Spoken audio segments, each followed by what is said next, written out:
जिसमें previous session में हमने डेरिवेशन की डेफिनेशन को डीपली डिस्कस किया, ठीक है।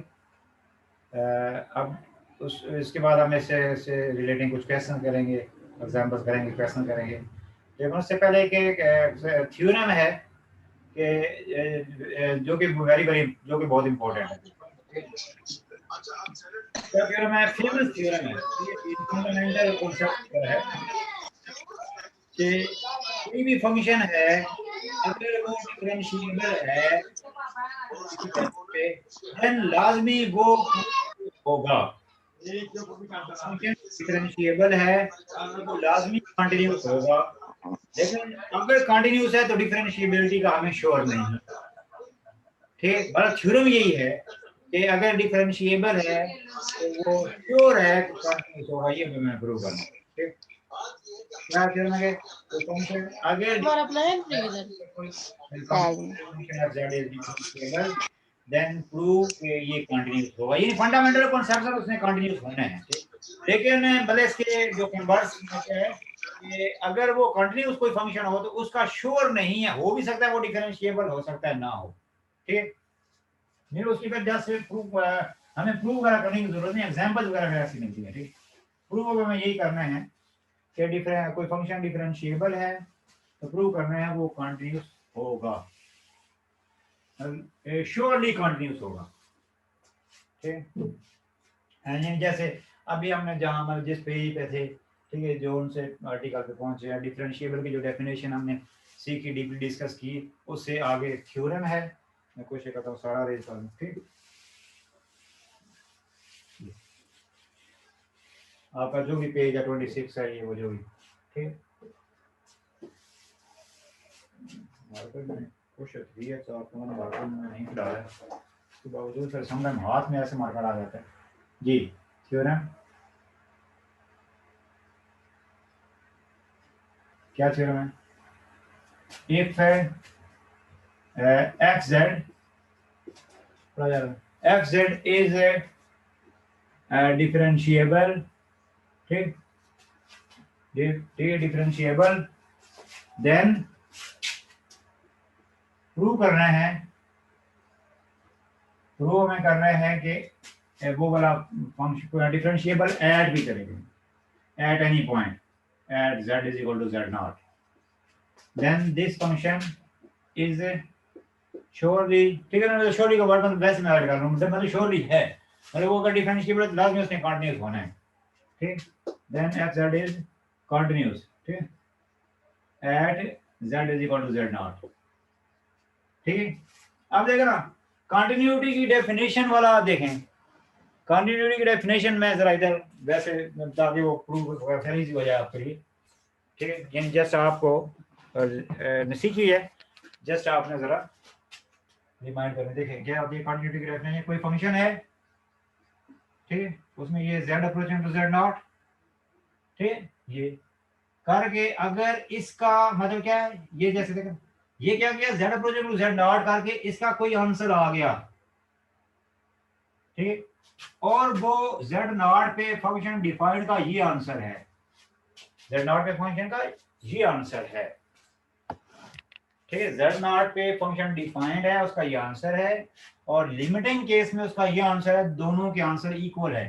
मतलब एग्री करके देन हम कहते हैं कि फंक्शन जो है वो कंटिन्यूअस है इस पे, ये वाला फंक्शन इस पे कंटिन्यूअस है। ये कंटिन्यूटी की डेफिनेशन होती है, ठीक है। वो लिमिट सेंस में होता है, लिमिट में वहां पे जैसे एल लिखा जाता है, कोई नंबर लिखा जाता है, फिर तो वहां पे कंटिन्यूटी में वहां पे एफ जेड नॉट वो माइनस सेंस में, ठीक है। बार बार वो तो एक स्पेसिफिक था डेरिवेशन वाला, वो लिमिट का उसका आंसर, ठीक। ये कंटिन्यूटी की ये मतलब कि एफ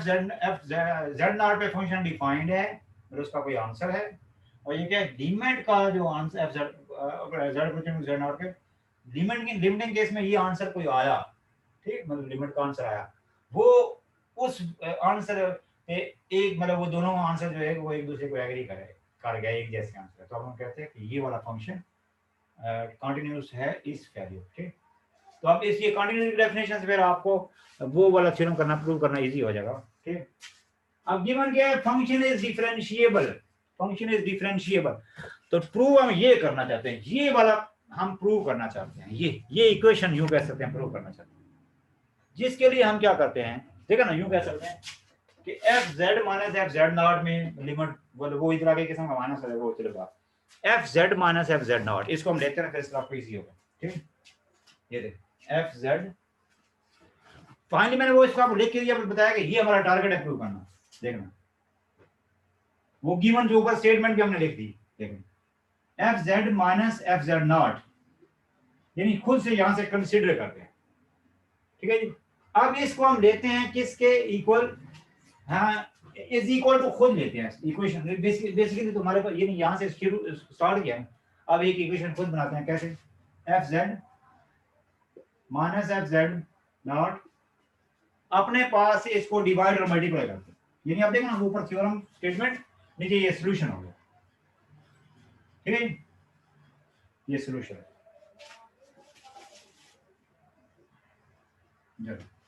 यानी हमने क्या यहां से स्टार्ट किया, टारगेट क्या है,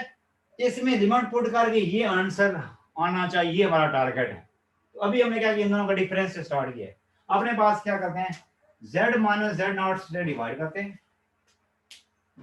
मल्टीप्लाई जिससे डिवाइड किया उसी से मल्टीप्लाई कर देते हैं, ये मल्टी डिवाइड किया ना,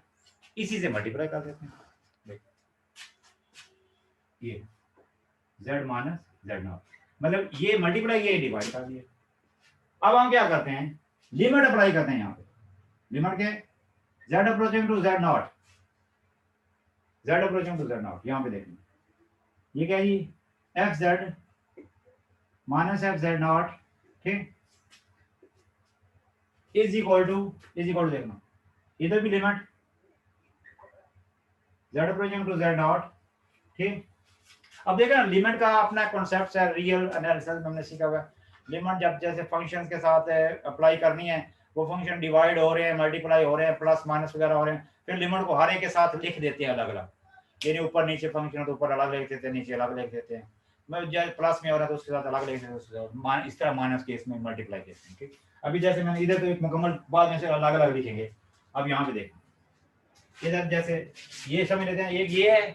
एक ये है, ठीक, क्योंकि ये 0 पर 0 जैसे बनती नजर आ रही है, इसमें अलग लिमिट लिख देते हैं, इसी स्टेप में जरा कर लेते हैं, इसमें लिमिट अलग लिख देते हैं, उसमें इसी स्टेप में हम अलग लिख देते हैं, मतलब जैसे लिमिट को हर टर्म्स के साथ अलग अलग पुट करते हैं। ये जाग रहे हैं, सो तो नहीं गए वो, इसके बाद एक क्लास होती है वो पीपीएससी की क्लास, उनका पेपर भी है बेसिक, जैसे वो टोपोलॉजी का, जैसे मैंने आपको आज मैं सेंड नहीं कर सका हूँ, वो मैं पता नहीं कोई इसमें वो केबल भी मैंने 2-3 बदली है, लैपटॉप से उधर जा नहीं रहा, कोई मोबाइल में एरर आया, इसमें काफी मैं लगा रहा हूँ। ठीक, तो वो तो स्पेस तो नहीं कम, जी जी, स्पेस का इशू हो मोबाइल में तो फिर भी इस ऐसे होता मोबाइल है। में कार्ड में काफी है अभी, काफी तो नहीं, मतलब वही 32 GB का है, तो नहीं कितना, हाँ 32 GB का कार्ड भी 32 GB का है, और जो मोबाइल की स्पेस है वो भी 32 GB, मोबाइल में काफी सारी स्पेस है अपनी जो उसकी, और कार्ड में कोई 7-5 GB पड़ेगी पड़ा हुआ है, तो स्पेस का ना पता नहीं, उसमें कोई जो भी वायरस पता नहीं क्या, काफी मतलब हैंग वगैरह हो जाता था वो, कई बार में कोशिश कर, खैर मैं बता रहा हूँ कि वो जिस तरह जो आप पीपीएससी की क्लास, जैसे मैंने भी आप बोला आपकी सोच नहीं रहे, उनकी क्लास फिर उनका पेपर भी है ना संडे को, तो वो फिर जी उनकी सर। क्लास लेट नाइट तक, चलो मैं भी फिर जैसे सोचता कि चलो स्टूडेंट्स के साथ एक कमिटमेंट है, चलो जो है, फिर वो अपनी तरफ से कोशिश होती है, नींद मुझे भी आ रही होती है, वो भी, तो मैं क्लास ले रहा हूँ, मैं कल एक स्टूडेंट एंड पे क्लास ले रही थी कि ऐसा, मैं उसको कह रहा हूँ कि ऐसा तो नहीं कि ऑनलाइन मुझे करके खुद सोगी, मैं 5-4-6 दफा बोला हूँ, उसने आगे से रिप्लाई नहीं कर दिया, मैं तकरीबन 11:45 मैंने फिर मीटिंग एंड कर दी, ये जब आगे रिप्लाई ये नहीं देखें, आप देखें इट मींस कि वो इस तरह ऑनलाइन लग भी रहा था, नींद वो जैसे इंसान थक जाता है, मतलब डेफिनेटली हम सारे मैथ वाले कहीं पढ़ा रहे थे, आप भी जैसे पढ़ाते हैं, वो जो भी 5-6 स्टूडेंट्स वो भी सारी की सारी कहीं पढ़ाते हैं इधर उधर स्कूल में।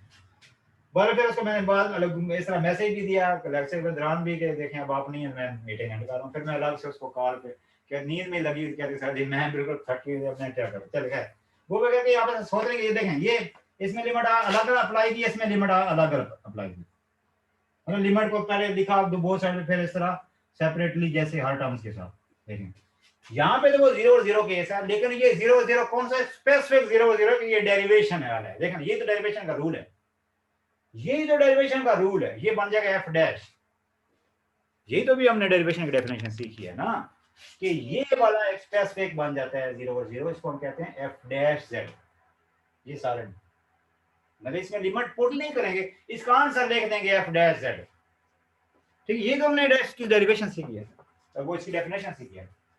उसकी जगह हम लिख देंगे एफ डैश जेड। दूसरी साइड पे जो वर्किंग है, दूसरी साइड पे इकट्ठी लिमिट लिखी है ना, दोनों टुकड़ों के साथ अलग अलग लिमिट लिखते हैं। फॉर एग्जांपल देखना, फॉर एग्जांपल ये लिखा हो,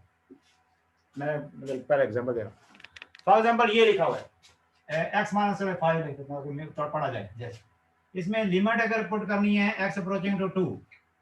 मतलब इसमें लिमिट पुट करनी है 5 में तो वैसे ही लिखी रहेगी, मतलब 5 के साथ लिमिट लेके भी 5 आंसर आएगा। पर लिमिट को फर्ज यस कैसे बनाने हैं, लिमिट इसके साथ लिखेंगे, उसके साथ भी लिखेंगे, लेकिन उसमें फिर फाइनली आंसर 5 ही आ जाएगा, तो उधर यस सर तो है ही नहीं ना जहाँ पे वैल्यू पुट करनी है। तो इस तरह लेफ्ट साइड पे जो हमारा है ना, लेफ्ट साइड पे क्या है, z approaching to z not, z approaching to z naught, वो इस टुकड़े में तो पुट करेंगे, आगे माइनस एफ जेड नॉट, वो एक किस्म का आंसर है। ये नहीं वो जैसे मैंने 5 वाले एग्जांपल नहीं दी कि -5, ये एक किस्म का ये फंक्शन में वैल्यू पुट होके कोई आंसर आया हुआ है, और इधर वो z है ही नहीं, इधर कोई पुट हो चुका है z नॉट, ये पुट करके कोई आंसर आया हुआ है, वो जैसे मैंने x - 5 वाली एग्जांपल दी। यस सर जी सर मतलब देखे ना, मतलब उसके दोनों टुकड़ों में अगर उसमें लिखेंगे भी तो उसका आंसर फाइनली वही आ जाएगा, यानी उसमें कोई एक किस्म का लिमिट लिखते ही नहीं, बस उसका ही आंसर है। ठीक है, इज इक्वल टू जरा देखना,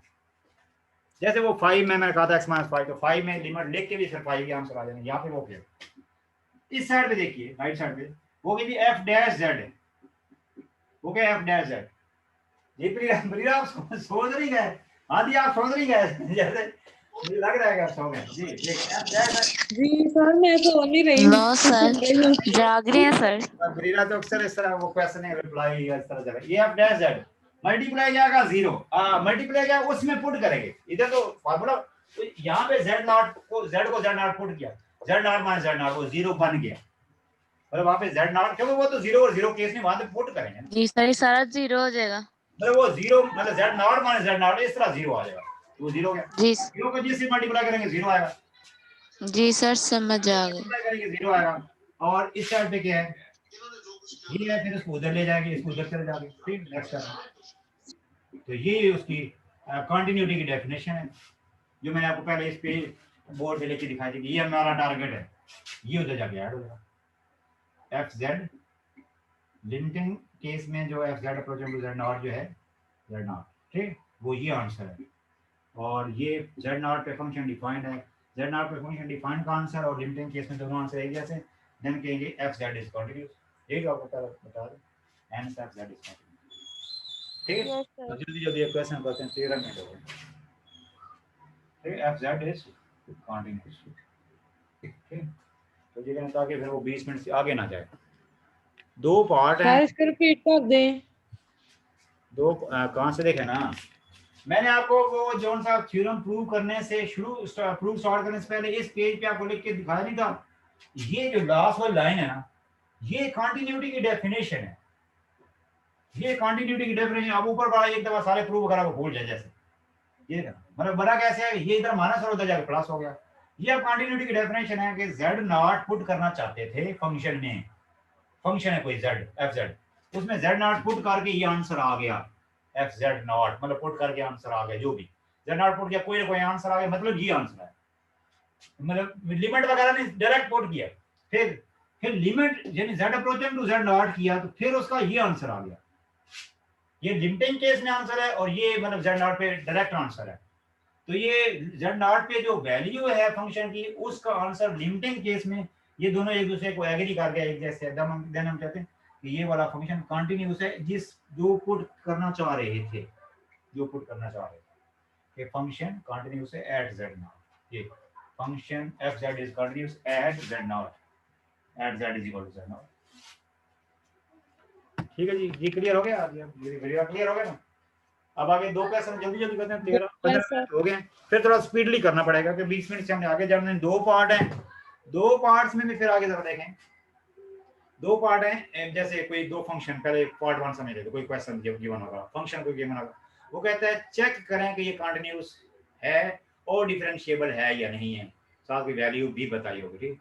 या फिर ओवरऑल भी कह सकते हैं। ओवरऑल फिर कोई जनरल अपने पास है Z नॉट है। इसका दूसरा फंक्शन है वो पूछता है कि कंटिन्यूस है इन सब पे या किसी एक पॉइंट पे और डिफरेंशिएबल है या नहीं, ठीक। तो यूं कि वो मतलब पार्ट के सेंस में चार्ट बन गया ना। जैसे पहला फंक्शन है मतलब 7 पॉइंट भी गिवन है, Z नॉट पे चेक करना है फंक्शन क्या है, Z का कॉन्जुगेट। अब इसको मैं चेक करना है कि Z नॉट, अब ये कंटिन्यूटी की तो अब ये डेफिनेशन होगी, ये कंटिन्यूटी की डेफिनेशन, मतलब ऐसा मिले तो वो कंटिन्यूस, मतलब ये वो पुट करके कोई आंसर आ, फिर लिमिटिंग केस में आंसर एक जैसे है तो कंटिन्यू। और डेरिवेशन की वो डेफिनेशन, ये डेरिवेशन की डेफिनेशन, ये कि ये चीज डेरिवेशन बन जाती है, ठीक, मतलब वो डेरिवेशन ऑफ Z बन, ठीक है, मतलब डेरिवेशन ऑफ F बन जाती है एट Z, ठीक। चलो ये क्वेश्चन क्या जी, जल्दी जल्दी 13-16 मिनट हो गए, एक पार्ट ही हो पाएगा, दूसरा जब टाइम की वजह से हम दूसरी जैसे कोई और बुक मतलब करना है। इंशाल्लाह तीनों पेपर्स को हम रूटीन में लेके चलेंगे इंशाल्लाह 2 अखबार में ना ये मैक्सिमम कवर हो जाएगा, ठीक जी। क्या फर्स्ट पार्ट है जो भी नेक्स्ट पेज से एग्जांपल है इस तरह, ठीक। नेक्स्ट पेज पे अब आपके पास तो बुक है ही ना, ठीक। चलिए मतलब लिख भी देते हैं कौन सी एग्जांपल है, एग्जांपल नंबर, बस एग्जांपल जस्ट उसमें लिखा हुआ है, ठीक है, पेज नंबर 27, ठीक, एग्जांपल, ठीक, ऑन क्या है पेज नंबर 27, क्या कॉम्प्लेक्स एनालिसिस, ठीक। चलिए जी, क्या उसका फर्स्ट पार्ट है कि हमें चेक करना है कि ये अगर फंक्शन है, ठीक, चेक करें, ठीक है, इज दिस फंक्शन, ठीक, is this function is continuous and differentiable, ठीक, at Z not, at Z not, मतलब Z is equal to Z not, मैं शॉर्ट में Z नॉट लिखूं, तो Z नॉट पे कंटिन्यूस चेक करना है, डिफरेंशिएबिलिटी चेक करनी है, ठीक, या check the continuity and differentiability ऐसे भी हम लिख सकते थे, ठीक है। कंटिन्यूटी के लिए हमें पहले तो देखें फंक्शन क्या है, कॉन्जुगेट है, डायरेक्ट पुट कर लेते हैं फंक्शन एट Z नॉट, पहले कंटिन्यूटी चेक कर रहे हैं तो वो ये बन जाएगा Z नॉट का, ये आंसर आ गया। अब मैंने कई 2-3 लेक्चर में ऐसी बात हुई है, सिंगल वैल्यूड फंक्शन है तो वो लाजमी कंटिन्यूस होता है, फंक्शन के पीसेस बने हो ना, फंक्शन पीस वाइज हो, फिर उसकी कंटिन्यूटी ना होने के चांस हो, मतलब हो सकता है ना हो, लेकिन ये अब सिंगल वैल्यू फंक्शन ही अकेला है, लाजमी बात है इसमें तो कंटिन्यूस होना ही होना है, ये आंसर आया। अब लिमिटिंग केस में देखना, Z approaching to Z naught भी जब हो, Z approaching to Z naught भी हो तो देखिए उधर चले, अगर टाइम वो स्टेप बनाना दे, स्टेप बना सकते हैं बस, तो तब भी देखें आंसर तो यही आएगा, देखिए दोनों केस में सर दोबारा रिपीट कीजिएगा। मतलब फंक्शन ये है ना F Z का कॉन्जुगेट, उसमें Z नॉट पुट कर दिया आंसर आ गया, ठीक है, मतलब वो वही आंसर आ गया, फिर मतलब उस फंक्शन में Z नॉट पुट किया यहाँ पे भी। अब लिमिटिंग केस वो तो डायरेक्ट पुट किया, लिमिट नहीं मतलब डायरेक्ट ये वैल्यू पर। अब लिमिटिंग केस में सोचा थोड़ी सी कम या ज्यादा, पुट फंक्शन वही है, वो तो बताया ना जब पीस वाइज फंक्शन फिर उसके चांस होते हैं कि वो लेफ्ट पे राइट पे एक जैसा आंसर आए, वो डिफाइन मतलब जिस वैल्यू पे चेक करना है उसके इक्वल ना आए। अब मैंने अभी भी बात मैंने की कि जो सिंगल वैल्यू अकेला फंक्शन होगा वो अगर उस वैल्यू पे डिफाइन है तो फिर तो उसने लाजमी कंटिन्यूस होना, तो अभी लिमिटिंग केस में भी आंसर ये आ गया। आगे क्या लिखना है, एज, आगे क्या लिखेंगे वही लिखेंगे एज, देखेंगे टाइम बिल्कुल खत्म हो गया, एज के लिमिटिंग केस में जो आंसर है वो आंसर क्योंकि वो Z नॉट आया है और सिंपल केस में भी वही आंसर आया है, दोनों एक दूसरे के जैसे आ गए तो फंक्शन इज कंटिन्यूस, ठीक, एंड F इज कंटिन्यूस। अब अगर तो खत्म हुई ना फिर दूसरी फिर 2 मिनट की क्लास हम ऐसे कर लेंगे, अगर क्वेश्चन हमारा बीच में रुक जाना है, ठीक, हम ऐसा करेंगे, ठीक, फिर ये नहीं कि इसको 23-24 मिनट पे लेके जा नहीं सकते हम। कंटिन्यूटी हमने चेक करनी है, कंटिन्यूटी की डेफिनेशन को डायरेक्ट फार्मूला लिखने बस, देखो Z नॉट पे कंटिन्यूटी वो डिफरेंशिएबिलिटी कंटिन्यूटी हो गया ना, डिफरेंशिएबिलिटी का डायरेक्ट फार्मूला लिखते हैं, Z नॉट पे चेक करना चाहते हैं, देखना ये Z नॉट पे चेक करना चाहते हैं, F of E naught लेकिन तो Z नॉट पुट करके चेक करना चाहते हैं derivation, Z minus E naught sir. ठीक, Z माइनस Z नॉट, ये Z माइनस Z नॉट, देखना limit Z approaching to Z not, ठीक। अब ये कब इसका डेरिवेशन का आंसर आता है, जब इसकी लिमिट का आंसर आए, वो तो डेफिनेशन तो हमने वैसे सोची नहीं कि उसका आंसर एग्जिस्ट किया तो मतलब सोचा ये। अब हम इसकी लिमिट, अब हमारे पास एक फार्मूला है ना, तो देखेंगे